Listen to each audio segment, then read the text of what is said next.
بسم اللہ الرحمن الرحیم نحمدہ ونصلی ونسلم علی رسولہ الکریم اما بعد۔ سورہ بقرہ کی آیت نمبر 73 تک کا ترجمہ، تفسیر اور اس کے مضامین آپ کے سامنے آ گئے،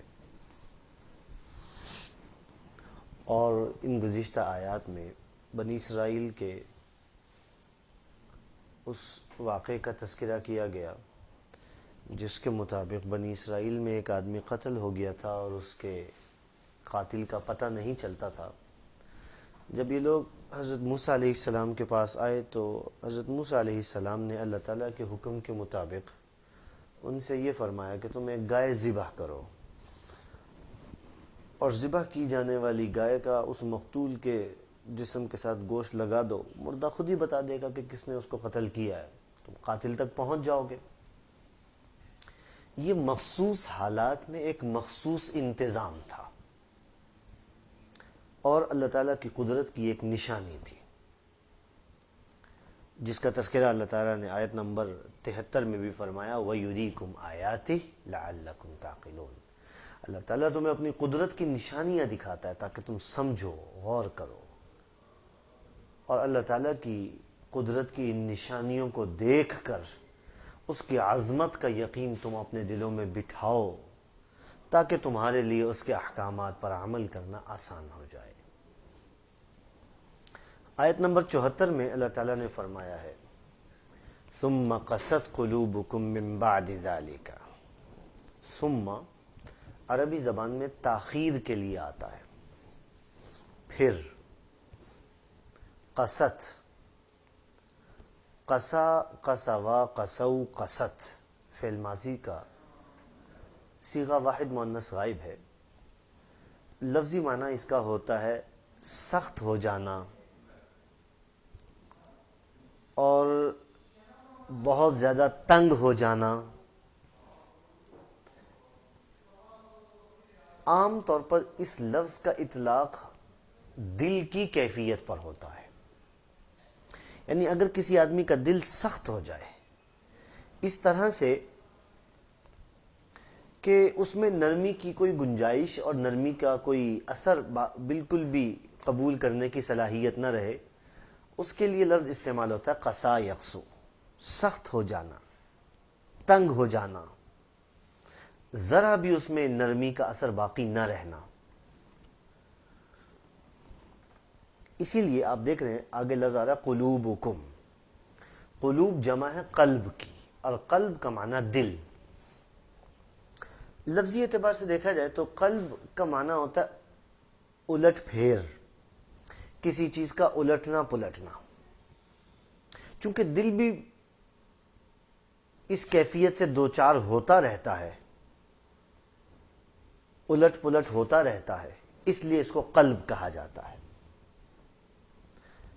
من بعد ذالک، من بعدی بعد، ذالک اس کے، فہی سو وہ، کل حجارتی، حجارتن پتھر کو کہتے ہیں عربی زبان میں، او کا معنی یا، اشد، اشد یہ اس میں تفضیل کا صیغہ ہے اور اس کا معنی ہوتا ہے زیادہ سخت ہونا۔ اسی سے یہ لفظ نکلا ہے شدت سے، شدت سختی۔ کسی آدمی کی طبیعت میں سختی ہونا تو کہتے ہیں کہ اس کی طبیعت میں بڑی شدت پائی جاتی ہے، فلاں آدمی کے مزاج میں بڑی شدت پائی جاتی ہے۔ اسی سے ملتا جلتا لفظ تشدد ہے، بتکلف اپنے اوپر سختی کرنا۔ قسوہ یہ وہی لفظ ہے قسا یقسو سے، ثم قست سے قسوہ سختی۔ وَإِنَّ اور بے شک، من الحجارتی پتھروں میں سے، لما یقیناً وہ بھی ہے، یتفجر، تفجر یتفجر تفجرن، اس کا لفظی معنی ہوتا ہے پھٹنا، بہنا۔ عام طور پر یہ لفظ کسی نہر کے جاری ہونے کے لیے استعمال ہوتا ہے۔ جب کوئی نہر جاری ہو جائے، پانی کا چشمہ جاری ہو جائے،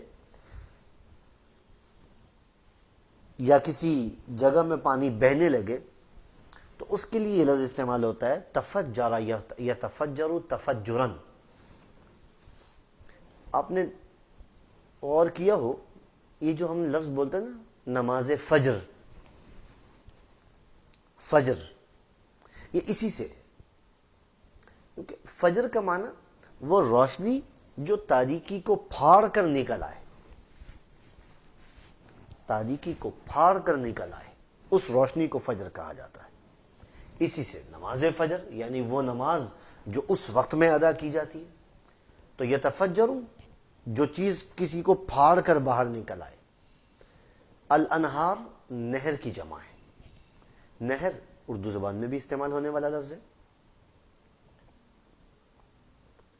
وَإِنَّ اور بے شک، منہا اس میں سے، لما یقیناً وہ، یشقق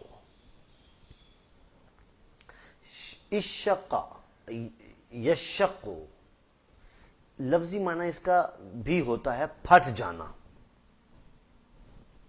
لیکن تفجرا اور تشققا ان دونوں میں فرق یہ ہے کہ یہ یتفجرو میں نے آپ سے ذکر کیا کہ یہ نہروں کے جاری ہونے کے معنی میں استعمال ہوتا ہے، اور اگر کوئی دو چیزیں، ایک چیز جڑی ہوئی تھی وہ پھٹ گئی، ایک چیز جڑی ہوئی تھی اس میں پھٹن واقع ہو گئی، وہ پھٹ گئی، اس کے لیے لفظ استعمال ہوتا ہے شق۔ آپ اردو زبان میں بھی لفظ استعمال کرتے ہیں، آپ کہتے ہیں کہ فلاں چیز شق ہو گئی۔ اسی سے ایک لفظ آپ نے بڑا مشہور سنا ہوگا، شق قمر۔ اب آپ اگر میرے الفاظ پر اگر آپ غور کریں تو آپ کی سمجھ میں بات آ جائے گی، شق قمر کیا ہے؟ چاند جڑا ہوا تھا، پھٹ کر دو ٹکڑوں میں تقسیم ہو گیا، تقسیم ہو گئی، ایک جڑی ہوئی چیز دو حصوں میں بٹ گئی۔ اور تفجرا یتفجرو جس کے لیے نہروں کے لیے لفظ استعمال کیا گیا، اس کا معنی پھوٹ پڑنا۔ ہم کہتے ہیں فلاں پتھر میں سے پانی پھوٹ پڑا، چشمے میں سے پانی پھوٹ پڑا، ایک دم پانی کی لہریں نکلنے لگی، دونوں میں فرق ہے۔ فیخرجو، خرج یخرجو کا معنی نکلنا، منہ اس سے، الماء پانی۔ وَإِنَّ مِنْهَا لَمَا يَهْبِطُ، يَهْبِطُ حبط يَهْبِطُ سے لفظی معنی ہوتا ہے اس کا اترنا، یہاں مراد اترنا کی بجائے گرنا ہے۔ من خشیت اللہ، خشیت اللہ اللہ کا خوف، من سے، خشیت اللہ اللہ کا خوف۔ وَمَا اللَّهُ اور نہیں ہے اللہ، بغافلن کوئی غافل۔ غافل اردو زبان میں بھی یہ لفظ استعمال میں آتا ہے، غفلت میں پڑا ہوا، ناواقف، پتہ ہی نہیں کیا ہو رہا ہے۔ ایک آدمی کسی ادارے کے اندر اس کی ذمہ داری ہو، اس کو کسی ڈپارٹمنٹ کا عہدیدار مقرر کیا گیا ہو اور اسے پتہ ہی نہ ہو کہ اس کا عملہ کیا کر رہا ہے، تو کہتے ہیں کہ فلاں آدمی تو غافل ہے، اسے تو پتہ ہی نہیں ہے کہ کیا ہو رہا ہے، اس کا عملہ ماتحت کیا کر رہا ہے اسے پتہ ہی نہیں ہے، غافل۔ عما اس سے، تعملون عمل یعمل عمل کرنا۔ اب اس پوری آیت کا ترجمہ اس طرح سے ہو گیا، ثم قست قلوبکم من بعد ذالک، پھر اس سب کے باوجود، پھر اس سب کے بعد تمہارے دل سخت ہو گئے، پھر اس سب کے بعد تمہارے دل سخت ہو گئے۔ فَهِيَ كَالْحِجَارَةِ سو وہ پتھروں کی طرح ہو گئے، سو وہ پتھروں کی طرح ہو گئے، او اشد قسوا یا پتھروں سے بھی زیادہ سخت ہو گئے، او اشد قسوا یا پتھروں سے بھی زیادہ سخت ہو گئے۔ وَإِنَّ مِنَ الْحِجَارَةِ لَمَا يَتَفَجَّرُ مِنْهُ الْأَنْهَارُ اور بے شک بعض پتھر ایسے ہیں جن سے نہریں بہہ پڑتی ہیں، اور بے شک بعض پتھر ایسے ہیں جن سے نہریں بہہ پڑتی ہیں۔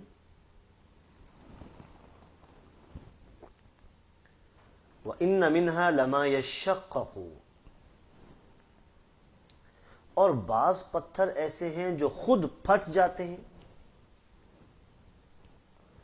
اور بعض پتھر ایسے ہیں جو خود پھٹ جاتے ہیں، فَيَخْرُجُ مِنْهُ الْمَاءُ، سو اس میں سے پانی نکلنے لگتا ہے،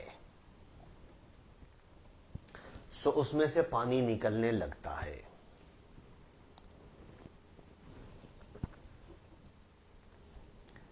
وَإِنَّ مِنْهَا لَمَا يَهْبِطُ مِنْ خَشْيَةِ اللَّهِ، اور ان میں سے بعض پتھر ایسے ہیں جو اللہ کے خوف سے گر پڑتے ہیں، اور ان میں سے بعض پتھر ایسے ہیں جو اللہ کے خوف سے گر پڑتے ہیں۔ وَمَا اللَّهُ بِغَافِلٍ عَمَّا تَعْمَلُونَ، اور اللہ ان کاموں سے بے خبر نہیں ہے جو تم کرتے ہو۔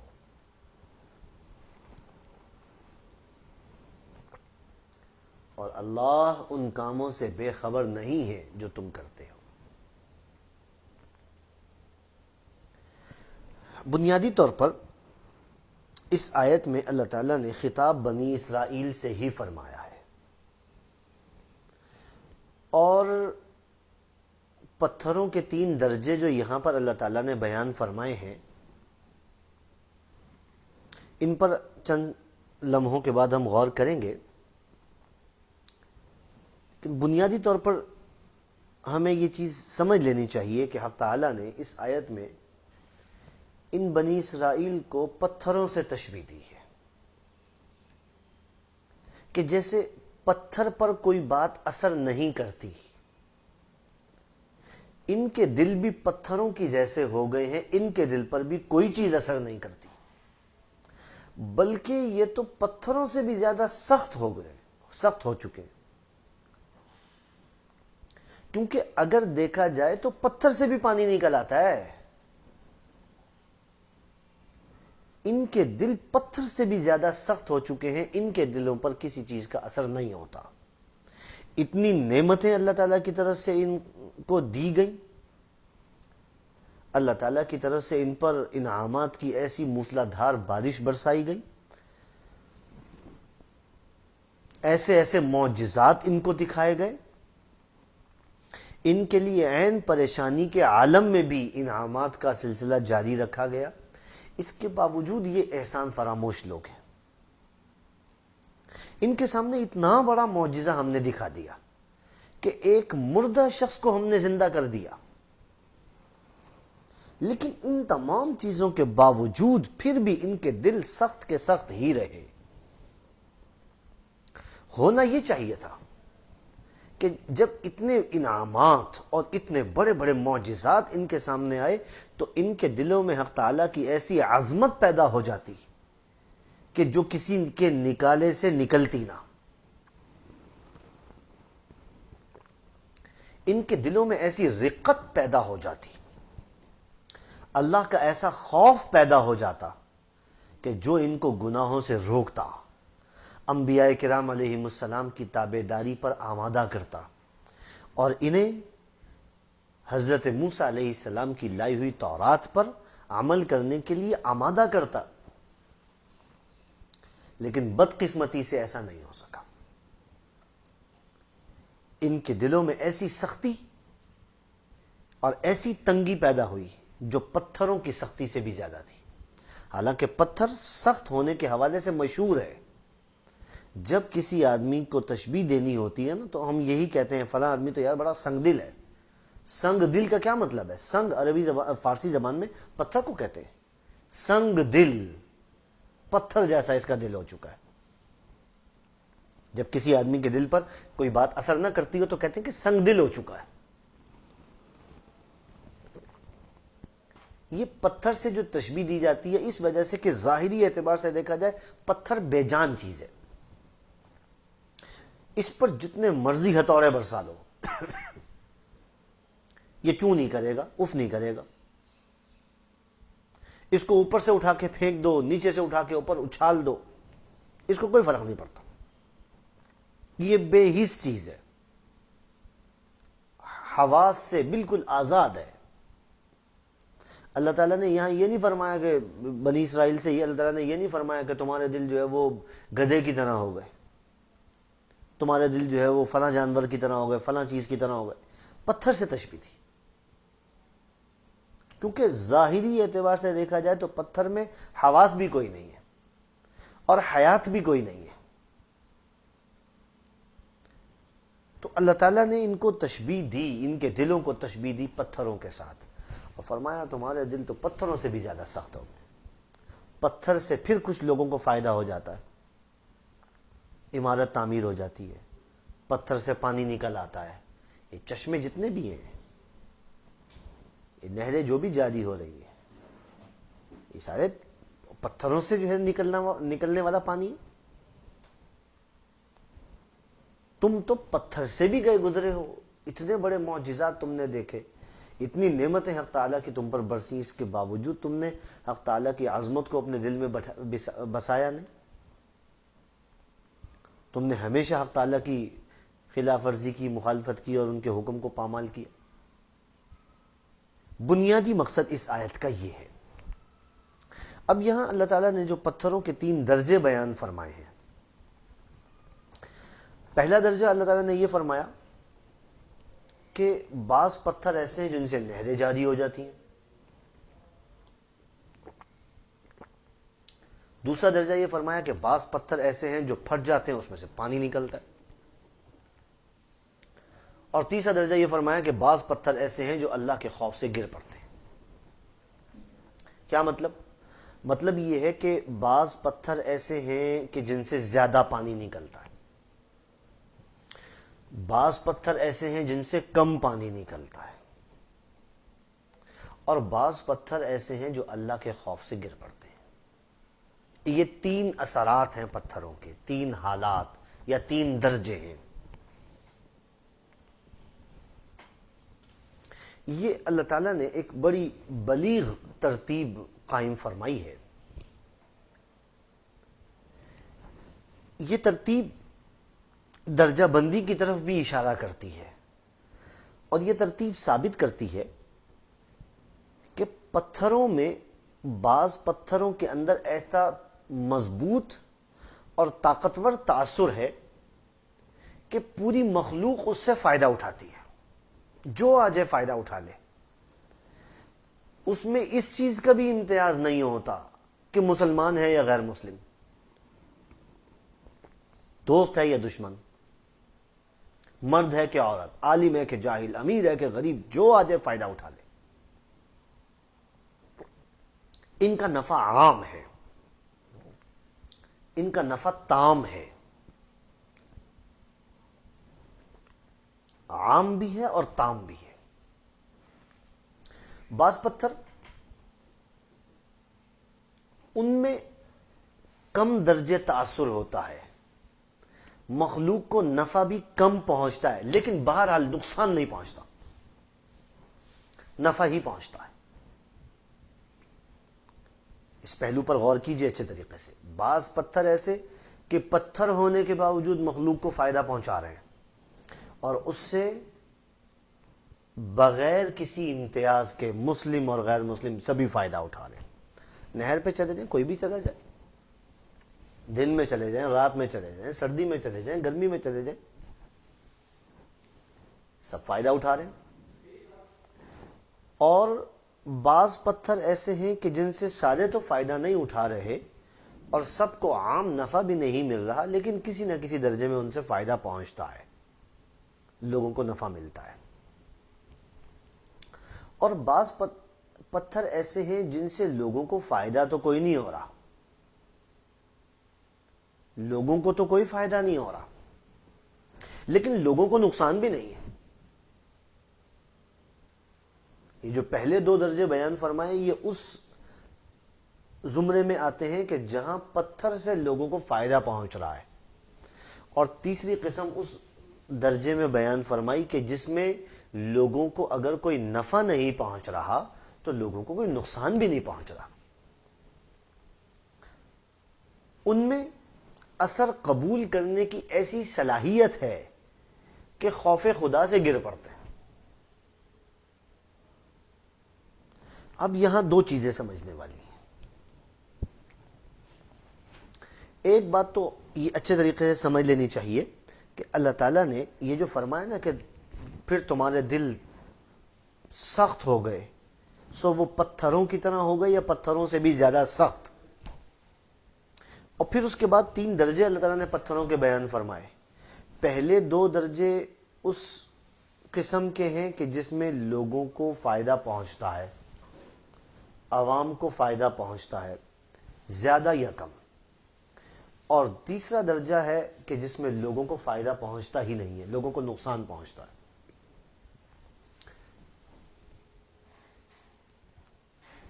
لوگوں کو نقصان پہنچتا ہے. یہودی، ان سے لوگوں کو کوئی نفع نہیں ہے.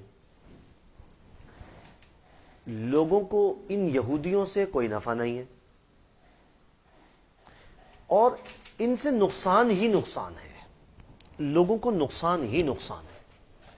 پتھروں کے جو درجے بیان کیے گئے کہ لوگوں کو یا تو نفع پہنچ رہا ہے یا نقصان نہیں پہنچ رہا. اور یہ یہودی، ان سے لوگوں کو نفع تو پہنچ نہیں رہا. ایسا نہیں ہے کہ نقصان بھی نہ پہنچ رہا، نقصان پہنچ رہا ہے لوگوں کو. اس لیے فرمایا فَهِيَ كَالْحِجَارَةِ أَوْ أَشَدُّ قَسْوًا، لہذا یہ پتھروں سے بھی زیادہ سخت ہو گئے. ان کے دل پتھروں سے بھی زیادہ سخت ہے کہ چلو پتھر سے یا نفع پہنچے گا یا نقصان کم از کم نہیں پہنچے گا. ان سے نفع نہیں پہنچ رہا اور نقصان بہت زیادہ پہنچ رہا ہے. اس لیے او اشد قسوہ، پتھروں سے بھی زیادہ سخت ہے. ایک بات تو آپ نے یہ سمجھ لی. دوسری بات آپ نے یہ سمجھنی ہے کہ یہاں جو فرمایا گیا کہ بعض پتھر ایسے ہیں جو اللہ کے خوف سے گر جاتے ہیں، تو کیا یہ جو پتھر جو ہے وہ لڑک کر ایک جگہ سے دوسری جگہ چلا جاتا ہے؟ ہم کسی بلند جگہ کے اوپر، کسی ٹیلے کے اوپر کھڑے ہوں، پاؤں کی ٹھوکر لگی، پتھر جو ہے وہ ٹکرا کر پاؤں سے جو ہے وہ پاؤں کی ٹھوکر سے نیچے گر پڑا، تو کیا وہ اللہ کے خوف سے گرتا ہے؟ کیا ہر پتھر اللہ کے خوف سے گرتا ہے؟ یہ بات ذہن میں رہے. اللہ تعالیٰ نے یہاں یہ نہیں فرمایا کہ ہر پتھر اللہ کے خوف سے گرتا ہے، بلکہ یہاں یہ فرمایا کہ بعض پتھر اللہ کے خوف سے گرتے ہیں. تو یہ جو بعض کا لفظ ہے یہ دلیل ہے اس بات کی، اور یہ علامت ہے اس چیز کی کہ ہر پتھر اس کا خوف خدا سے گرنا ضروری نہیں ہے، بلکہ بعض پتھر اللہ کے خوف سے گرتے ہیں. تو جو بعض کا جو لفظ یہاں پر آیا ہے یہ اللہ تعالیٰ کی طرف سے اس مقصد کے لیے لایا گیا ہے کہ جو پتھر بھی پاؤں کی لڑکن سے یا کسی اور ذریعے سے لڑک کر نیچے زمین پر گرتا ہے، ہر پتھر جو ہے وہ زمین پر گرنے والا وہ اللہ کے خوف سے نہیں گرتا. بعض پتھر ایسے ہیں جو اللہ کے خوف سے گرتے ہیں، اور بعض اگر کسی اور ذریعے سے یا کسی اور سبب سے گر جاتے ہیں تو وہ اس کے منافی نہیں ہے.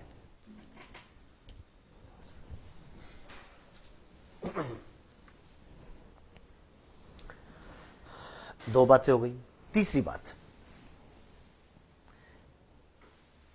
اللہ کے خوف سے پتھر کا گر جانا، اللہ کے خوف سے اس کا لڑک جانا، اس کے لیے ظاہر ہے خوف کے لیے تو دل چاہیے، اور دل کے لیے حیات چاہیے، اور حیات کے بعد پھر حواس چاہیے.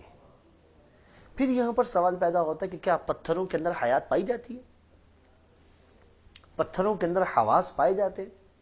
میں نے ابھی شروع میں ذکر کیا آپ سے، ظاہری طور پر پتھروں میں کوئی حیات نہیں ہے، کوئی حس نہیں ہے. آپ اس کے اوپر زور سے کلہاڑا ماریں، اٹھا کے اوپر سے نیچے پھینکے، نیچے سے اوپر اچھالیں، یہ اف نہیں کرتا. ظاہری طور پر اس میں کوئی حیات بھی نہیں ہے. جب حیات نہیں ہے تو حواس تو بطریقے والا نہیں ہوں گے. تو پھر یہ جو فرمایا کہ پتھر اللہ کے خوف سے گر پڑتے ہیں، تو کیا پتھروں کے اندر دل پایا جاتا ہے؟ اگر دل پایا جاتا ہے تو کیا ان میں حیات پائی جاتی ہے؟ ظاہر ہے جب حیات پائی جائے گی تو پھر حواس بھی پائے جائیں گے. تو وہ حیات کیسی ہے، وہ دل کیسا ہے، اس کے حواس کیسے ہیں، ہمیں کیسے معلوم ہوگا کہ پتھر جو ہے وہ خدا کے خوف سے گرا ہے؟ تو اس بات کو سمجھ لیجئے، ہمیں یہ معلوم ہونا تو خیر ضروری نہیں ہے کہ کون سا پتھر اللہ کے خوف سے گرا اور کون سا پتھر کسی کے ٹھکرانے سے نیچے زمین پر آیا. یہ ہمیں معلوم ہونا ضروری نہیں ہے. یہ تو اللہ تعالیٰ کی قدرت ہے، اور قدرت والا اپنی قدرت کو خوب جانتا ہے. نمبر 1. نمبر 2، جو بات سمجھنے والی ہے وہ یہ کہ میں نے ابھی آپ سے ذکر کیا، یہ دعویٰ نہیں ہے کہ ہر پتھر خدا کے خوف سے گرتا ہے۔ اگر یہ دعویٰ ہو تو پھر ہمیں اس سوال کے جواب پر غور کرنا چاہیے۔ دعویٰ یہ ہے کہ بعض پتھر اللہ کے خوف سے گر پڑتے ہیں۔ دو باتیں۔ تیسری بات، ہم نے یہ جو کہا کہ بعض پتھر اللہ تعالیٰ کے خوف سے گر جاتے ہیں، تو خوف کے لیے دلوں کا محتاج ہونا اللہ تعالیٰ کی شان نہیں ہے۔ اللہ تعالیٰ اپنا خوف پیدا کرنے کے لیے دل کا محتاج نہیں ہے۔ یہ اللہ تعالیٰ کی قدرت کی طرف ایک اشارہ ہے کہ دیکھو، اگر وہ اپنا خوف پیدا کرنے پر آ جائے تو پتھروں میں اپنا خوف پیدا کر دے۔ یہ اللہ تعالیٰ کی قدرت ہے۔ اللہ تعالیٰ کسی چیز کے، کسی مخلوق کے اندر اپنی ذات کا خوف پیدا کرنے کے لیے کسی چیز کا محتاج نہیں ہے۔ نہ وہ دل کا محتاج ہے، نہ وہ حیات کا محتاج ہے، نہ وہ حواس کا محتاج ہے۔ اس میں قطعاً کسی درجے کی کوئی احتیاج نہیں پائی جاتی، وہ محتاج نہیں۔ اس لیے اس نے اپنی قدرت کا ایک نمونہ تم کو یوں دکھایا کہ بظاہر جس چیز میں تم سمجھتے ہو حیات بھی نہیں، حواس بھی نہیں، اللہ تعالیٰ کے خوف سے وہ بھی گر جاتے ہیں۔ یعنی خدا چاہے تو اپنا خوف بے جان چیزوں میں پیدا کر دے۔ گویا یہ اس بات کی طرف اشارہ کیا جا رہا ہے کہ دیکھو، تم سے اچھے تو وہ بے جان پتھر ہیں جن کے اندر خوف کا مادہ نہیں ہے، جن کے اندر حیات ہی موجود نہیں ہے، جن کے اندر حواس ہی موجود نہیں ہے، لیکن اس کے باوجود وہ اللہ کے خوف سے لرزتے ہیں اور اللہ کے خوف سے گرتے ہیں۔ تو جب پتھروں کے اندر ایسا اثر موجود ہے تو تمہارے اندر تو اس سے بھی زیادہ ہونا چاہیے۔ تم پتھر تو نہیں ہو، تم تو انسان ہو۔ تم کو حیات دی ہے، تم کو عقل دی ہے، تم کو حواس دی ہے، تم کو شعور دیا ہے، تم کو اللہ تعالیٰ نے ایک ایسی مخلوق بنایا جس کو وَلَقَدْ كَرَّمْنَا بَنِي آدم، ہم نے بنی آدم کو معزز کیا، تعظیم کی، انسان کی تکریم فرمائی حق تعالیٰ نے انسان کی، اور پھر انسان پتھروں سے گیا گزرا بن جائے، نہ کسی کو نفع پہنچائے، نہ اپنے نقصان سے لوگوں کو بچائے۔ بعض پتھر وہ جن سے لوگوں کو نفع پہنچ رہا ہے، بعض ایسے ہیں جن سے اگر نفع نہیں پہنچ رہا تو نقصان بھی نہیں پہنچ رہا، اور ان کے اندر ایسی کیفیت پائی جاتی ہے کہ وہ اثر قبول کرتے ہیں، خوف خدا سے لرزتے ہیں، گرتے ہیں۔ اب اگر آپ اس کے ساتھ آیت ملائیں، لو انزلنا هذا القرآن على جبل لرأيته خاشعا متصدعا، اگر ہم اس قرآن کو پہاڑ کے اوپر نازل کرتے تو آپ دیکھتے کہ وہ پرزے پرزے ہو گیا، بکھر گیا۔ یہ جو فرمایا جا رہا ہے یہ کیوں؟ اسی لیے کہ اللہ تعالیٰ نے بعض پتھروں میں یہ خاصیت رکھی ہے کہ وہ اثر کو قبول کرتے ہیں، اور اثر کو قبول کرنے کے لیے صلاحیت پیدا کرنا، حق تعالیٰ اس کے لیے جسم کا محتاج نہیں ہے، اس کے لیے دل کا محتاج نہیں ہے، اس کے لیے حیات کا محتاج نہیں ہے، اس کے لیے حواس کا محتاج نہیں ہے۔ وہ چاہے تو بے جان چیزوں میں حواس پیدا کر دے، اپنا خوف پیدا کر دے، اور چاہے تو جانداروں سے اپنا خوف نکال دے، ان کے دلوں کو سخت کر دے۔ یہ حق تعالیٰ کی قدرت کی طرف اشارہ ہے۔ اللہ تعالیٰ نے اپنی قدرت سے یہ جو پتھروں کے 3 درجے یہاں پر بیان فرمائے ہیں، گو دعویٰ یہ نہیں ہے کہ ہر پتھر سے پانی نکلتا ہے، ہر پتھر سے چشمہ جاری ہوتا ہے۔ یہ بھی دعویٰ نہیں ہے کہ ہر پتھر جو گرتا ہے تو خوف خدا سے ہی گرتا ہے۔ اللہ تعالیٰ نے تو فرمایا وَإِنَّ مِنْهَا، بعض پتھر ایسے ہیں، بعض پتھر ایسے ہیں، بعض پتھر ایسے ہیں۔ یہ جو بعض کا لفظ اللہ تعالیٰ نے فرمایا ہے، یہ اس بات کی طرف اشارہ کرنے کے لیے، ہر پتھر میں ہم نے یہ خاصیت نہیں رکھی ہے، لیکن جس میں رکھی ہے وہ بھی پتھر ہی ہے۔ تو گویا حق تعالیٰ کی طرف سے یہ بنی اسرائیل کو خطاب کیا گیا، اور اس خطاب کے ساتھ ساتھ ہمارے لیے بھی اس کے اندر ایک پیغام موجود ہے کہ ہمارے دل سخت نہیں ہونے چاہیے، ہمارے دل پتھروں کی طرح نہیں ہونے چاہیے۔ ہمارے دل میں ایسا کم از کم اثر تو موجود ہو، اتنی نرمی تو کم از کم درجے میں ہمارے پاس موجود ہو کہ کسی کلام کو سن کر، نبی علیہ السلام کی احادیث کو سن کر، ان کے تذکرے کو پڑھ کر ہمارے دلوں میں بھی کچھ نرمی پیدا ہو جائے، اور ہم بھی کم از کم درجے میں ان پتھروں کے برابر تو آ جائیں جن سے کسی کو نفع نہیں ہو رہا تو نقصان بھی نہیں پہنچ رہا۔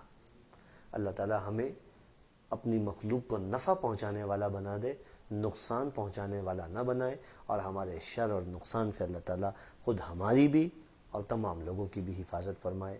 آمین۔ وآخر دعوانا ان الحمد للہ رب العالمین۔